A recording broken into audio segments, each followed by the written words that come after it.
Oke, hari ini, waduh, kayaknya temanya beda ya, beda dari kemarin-kemarin ya. Kalau kemarin kita mengundang teman-teman hits, ya, selebgram, model, jadi nyantai gitu kan. Sekarang ini lebih ke kita pengenalan dari sosok seseorang yang mungkin dari teman-teman yang pengen banget ya bisa mendapatkan gelar ya terutama ya kan, gelar S2 ya. S2. Nah, kan banyak juga nih kadang yang pengen kuliah terkendala dengan biaya. Nah, itu Itu yang something problem yang pertama mungkin ya. Pertama, ya, anak pengen banget tapi apa daya ketika orang tua tidak bisa mendukung dengan segi finansialan gitu. Nah, mungkin nanti dari oh ya kenalan dulu dong. oke. Oke, Kenalan dulu. harus kenalan ya. Siapa namanya? Saya Anas. Anas Al-Hadi. Anas Al-Hadi. Anas Al-Hadi. Tapi namanya nih Muhammad Iqmal Anas Al-Hadi ya, panjangnya. Iya, nama sekampung dulu. Nama sekampung. Tapi sekarang lebih lebih simple, lebih enak dipanggil Anas Al-Hadi ya. Ya, biasanya sering kali pakai gitu nickname-nya. Anas Al-Hadi. Oke. Oke, sebenarnya kita sudah bertemu di tahun berapa? Tahun 2019 ya. 2 tahun yang lalu. 2 tahun yang lalu ketemu di perjalanan waktu Mas Anas ini mau pulang ke Jember dari ya, dari Jogja. Dari Jogja pulang ke Jember. Oke. Nah, saya juga mau berangkat syuting gitu ya. Kebetulan ketemu di kereta. Dan duduknya sama dan kita sharing di situ. Nah, itu awal mula kita bertemu. Nah, jadi ini Mas, ini kan mungkin nanti Mas Anas bisa menjelaskan, ya bisa menjelaskan step by step cara untuk ya minimal bisa membantu dari teman-teman yang keinginannya itu belum tercapai, pengen kuliah.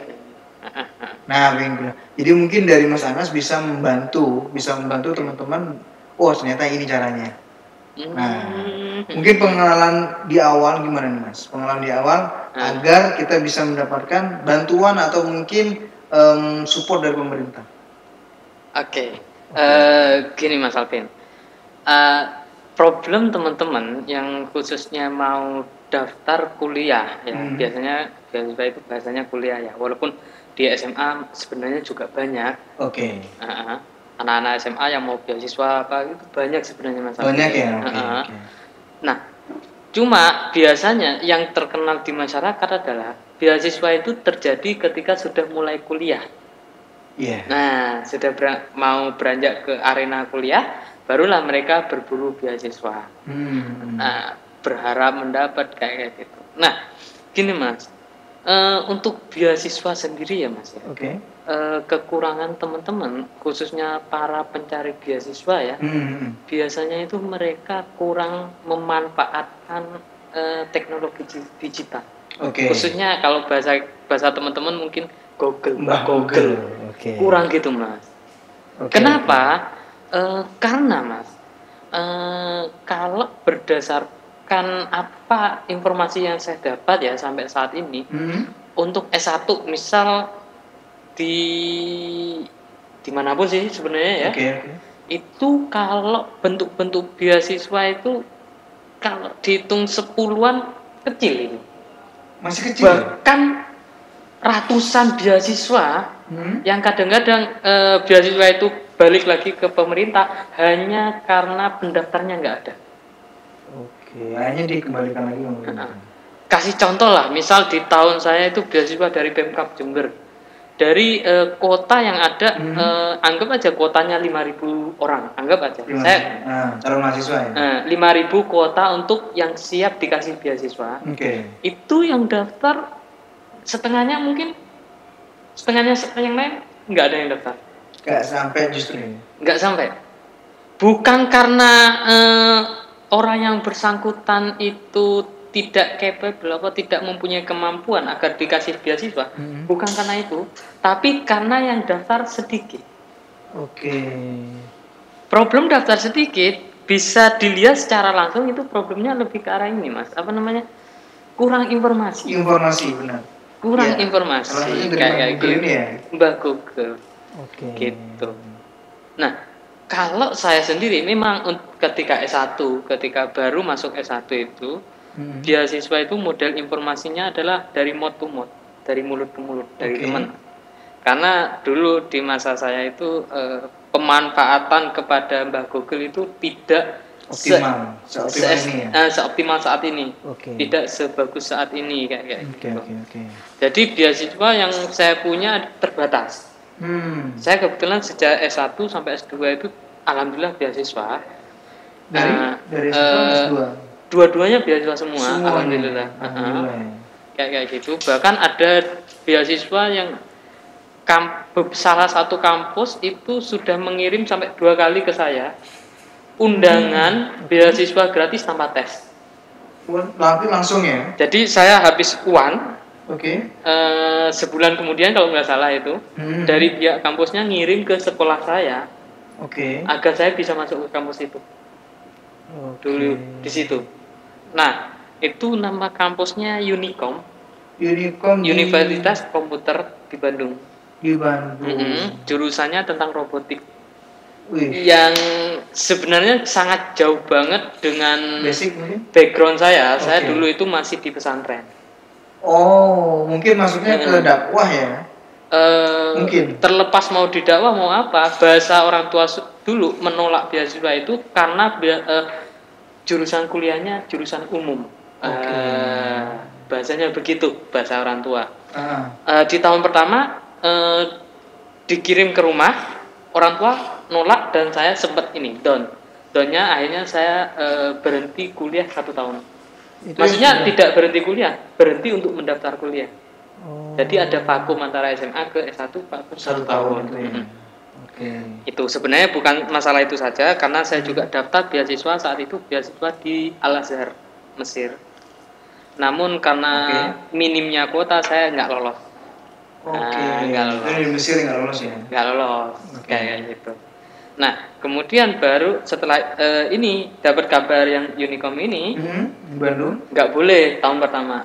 Nah, tahun kedua karena saya tidak ada tanggapan dari orang tua kayak itu dari ke Unicom, ya kampus itu mengirim lagi ke rumah. Untuk kedua kali. Yang awalnya kan ngirimnya di sekolahan. Langsung. Ini kan langsung ke rumah kalau ini. Kalau yang kedua di rumah. Langsung. Nah, orang tua karena sudah tahu saya nggak bakal boleh, dan kalau diberitahu saya bakal ngambek gimana tahu bakal gitu, akhirnya diumpetin. Suratnya diumpetin ya? Suratnya diumpetin. Terus gimana? Akhirnya di tahun kedua itu, di saat yang sama saya kebetulan ketemu dengan teman kelas SMA saya yang sudah kuliah di IAIN sini. Yang sekarang jadi UIN Jember. Gitu. Dia menawarkan di kampus ini ada beasiswa. Kayak gitu. Jika kamu tertarik, ayo saya bantu mendaftarkan. Kenapa? Saat itu saya masih di pesantren, bahasanya itu untuk mendapatkan informasi itu sangat sulit. Masih sangat sulit. Jangankan informasi luar, kita kan nggak pegang HP, nggak pegang apa. Itu kekurangan kita, kekurangan saya khususnya, karena memang nggak ada informasi. Akhirnya informasi yang muncul adalah dari mulut ke mulut. Itu. Mungkin dari keluarga yang ngirim. Apalagi keluarga saya bukan keluarga mahasiswa, keluarga petani. Siap. Kayak gitu. Akhirnya mau lanjut ke jenjang kuliah, mau tidak mau saya harus lewat beasiswa. Opsinya ya. Gitu. Opsi kalau mau lanjut. Gitu. Akhirnya ya itu teman saya mendaftarkan saya dan dari sekian tes yang ada, ya ternyata saya lolos. Itu orang tua Setuju karena jurusannya waktu itu tafsir hadis, ilmu Al-Quran dan tafsir kalau sekarang bisa jadi diomong. Berarti masih sinkron ya? Sama latar belakang. Disetujui kayak gitu. Itu sekilas pengalaman ketika saya mencari beasiswa S1. Dan jangan kira saat itu tentang beasiswa saya paham. Tidak. Tidak. Dan saya untuk informasi, khususnya informasi mengenai beasiswa itu boleh dikatakan minim banget. Informasinya pun itu dari teman. dari mulut ke mulut, jadwalnya kapan, apa yang perlu dipersiapkan, itu saya nggak tahu. Nah, karena saya tidak tahu, saya minta tolong ke teman. Nanya, apa dokumen yang perlu saya persiapkan? Kayak gitu. Akhirnya hampir semua yang ngurusin dokumen, karena saya tidak tahu sama sekali tentang dunia universitas. Itu ya teman saya ini. Alhamdulillah ya. Namanya Roni Saifuddin. Ini untuk S1 Mas ya. S1.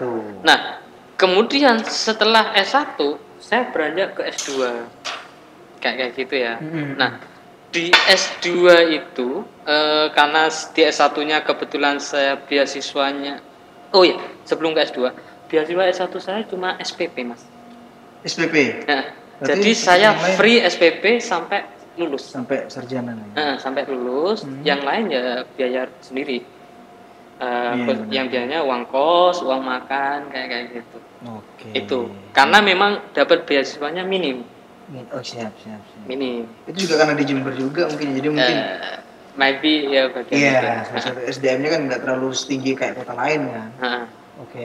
Boleh jadi, tapi ya sebenarnya walaupun di Jember juga ada beasiswa, kalau teman-teman mau mau mencari lebih di informasi itu bisa. Ada yang bisa gede gitu. Misal LPDP itu ongkos dapat uang sakunya sendiri 3 juta berapa gitu per bulannya. Itu sudah gaji untuk orang kerja lah. Untuk hidup di sini lumayan. Udah lumayan. Kalau di Jember udah lumayan gitu. Tergantung dari si anak ini dia ada kemauan atau tidak untuk mencari informasi. Karena dari semua itu ya kan terjadinya beasiswa itu bukan karena kita nggak punya kemampuan, tapi kita tidak punya kemauan untuk mencari sebuah informasi yang dimana sekarang semuanya serba dari HP, ya kan? Hanya modal HP itu bisa mencari informasi yang sangat detail ya, sangat rinci bahkan. Iya. Bahkan kalau teman-teman hanya tinggal nulis algoritmanya ya kalau di Google itu ya. Iya. Beasiswa S1 dan tanggal-tanggalnya itu muncul semua. Muncul semua dan pilihan kotanya tinggal muncul semua kayak gitu. Benar. Gitu. Nah, persyaratan-persyaratannya itu sebenarnya umum banget, Mas. Nggak terlalu seribet yang dibayangkan teman-teman yang lain. Misal ketika saya S1, beasiswa S1 itu saya hanya butuh mengumpulkan ijazah SMA kayak gitu, terus formulir untuk mendaftar S1. SKU. Ijazah sama SKU kan sama sebenarnya. Sekarang dijelaskan sama ya? Kan kalau dulu kayaknya SKU itu muncul kalau ijazahnya belum terbit. Siap. Kayak gitu. Nah, sama ya kayak KTP, akte, KK, dan semuanya saya yakin sudah semua ada. Ya. Semua masing-masing mesti punya. Masing-masing punya, iya benar. Umum ya, sangat umum banget. Dan nggak ada yang aneh kayak gitu. Untuk beasiswa saya ya. Nah, nanti beda cerita. Ada beberapa beasiswa yang mensyaratkan ada tambahan khusus. Biasanya yang berbeda-beda itu tambahannya cuma 1 atau 2 poin. Keahlian? Misal kalau prestasi keahlian. Keahliannya itu kita tunjukkan dari sertifikat. Jadi yang kita kumpulkan hanya sertifikatnya saja. Iya, sertifikat yang menonjol nanti kan. Entah sertifikat apa. Kalau beasiswanya beasiswa TAFID, bisa jadi sertifikat TAFID-nya. Iya benar. Kalau beasiswa prestasi, sertifikat lomba. Lomba yang lain gitu. Tambahannya gitu. Yang lain sama. Simpel ya ini ya. Sama yang lain. Dokumen-dokumennya kayak KTP, KK, terus itu kan semua punya pasti. Semua anak punya sekarang. Oke. Gitu. Cuma simpel ya? Ya sebenarnya segitu. Nah sekarang nanti tergantung ke beasiswanya, alurnya ya, alur daftarnya. Kayak gitu beda-beda beasiswanya. Oke. Anggap aja bidik misi yang banyak digandrungi teman-teman misalnya. Iya benar. Kan gitu. Nah untuk bidik misi kan ada beberapa model ya, bukan 2 model sih. Nah salah satu modelnya ya kalau bidik misi karena kemampuan misal ya siswanya tinggal minta tolong ke kepala sekolahnya mungkin. Itu untuk mengasih kayak semacam surat rekomendasi. Kayak gitu. Terus kalau ada juga yang kalau bidik misi yang untuk mahasiswa miskin biasanya tambahannya ini apa namanya? Listrik sertifikat apa? Bayar listrik itu apa namanya? Pembayaran listrik per bulannya itu. Itu cuma tinggal copy tinggal dicetak dilampirkan ya. Dilampirkan. Oh itu ya. Simpel ya. Simpel ya. Itu dan hampir semua pendaftaran beasiswa sekarang itu online. Jadi dipermudah ya. Jadi jika teman-teman sudah menyiapkan dokumen-dokumennya, ya udah nanti tinggal beasiswa misal dari bank-bank kayak gitu. Berarti tinggal nambah hal yang unik dari bank itu. Biasanya mintanya ada yang minta isai, ada minta kontribusi apa untuk Indonesia, ada yang minta. Nah itu cuma tambah-tambahan biasanya cuma 1 atau 2 poin. Gitu. Yang lain persyaratan sama persis. Umum ya. Kayak gitu. Jil, daftar. Beasiswa. Ayo daftar. Gitu. Keahlian make up masuk. Ada pasti. Iya. Kalau di IAIN ada ya make up.